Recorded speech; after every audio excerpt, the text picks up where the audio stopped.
Assalamualaikum warahmatullahi wabarakatuh.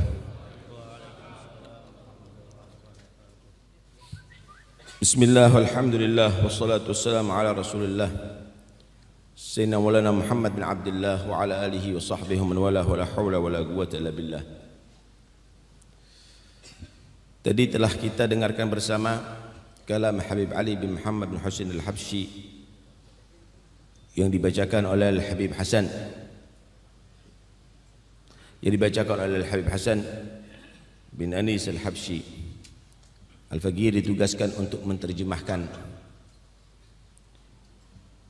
Qala radhiyallahu anhu, Habib Ali bin Muhammad bin Husain al-Habsyi berkata, Al-Quran telah memberikan peringatan kepada kita dengan cukup. Hadis Nabi telah memberikan peringatan kepada kita juga cukup. Para ulama mereka juga banyak memberikan peringatan kepada kita dan cukup. Tetapi anehnya hati bertambah keras, saudara. Anehnya anggota badan kita bertambah malas, saudara, untuk beramal soleh. Padahal tidak ada peringatan yang lebih manjur daripada Al-Quran. Tidak ada peringatan yang lebih mantap daripada hadis.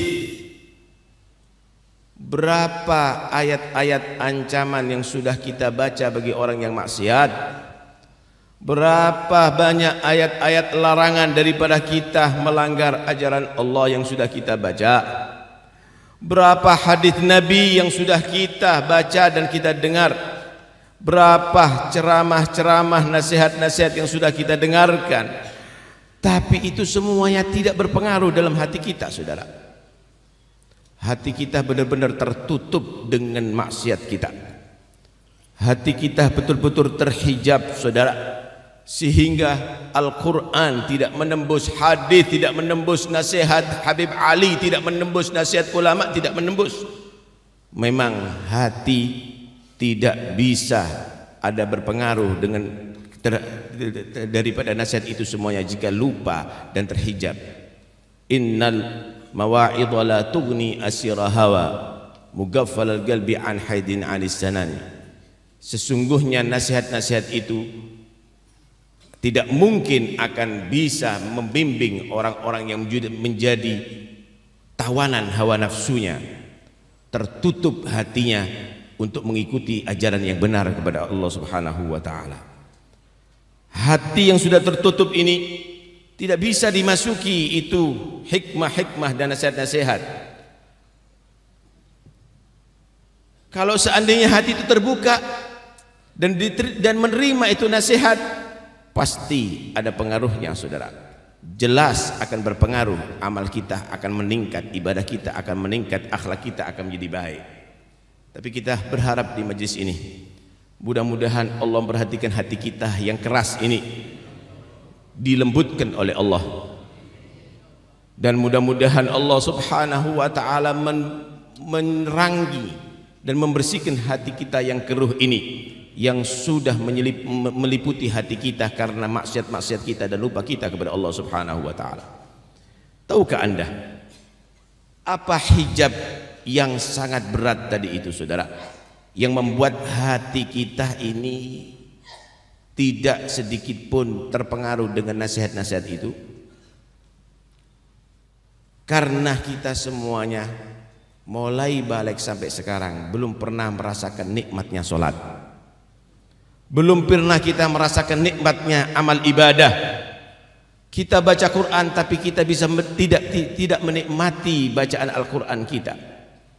Kita berzikir hanya ada di lisan kita, hati kita tidak bisa menikmati itu zikir.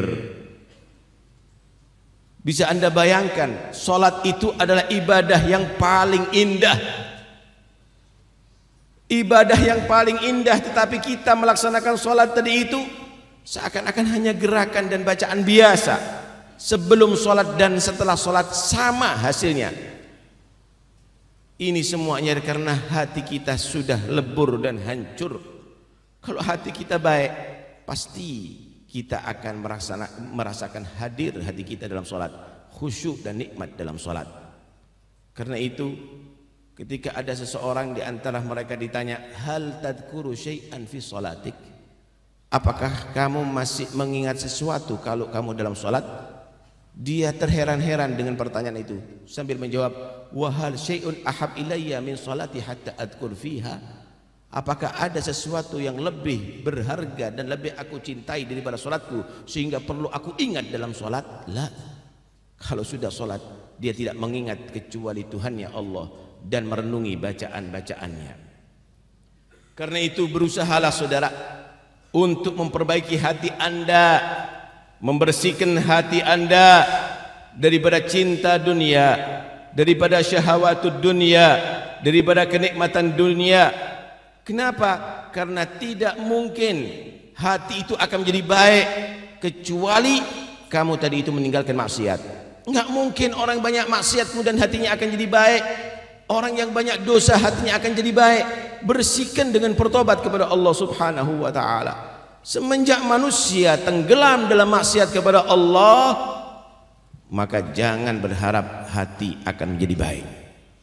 Maksiat itu yang menutup hati kita, yang mengotori hati kita. Kalla bar rana ala qulubihim ma kanu yaksibun, yang membuat hati kita kotor, yang membuat hati kita keruh adalah apa yang kita perbuat daripada perbuatan maksiat dan lupa kepada Allah Subhanahu wa taala.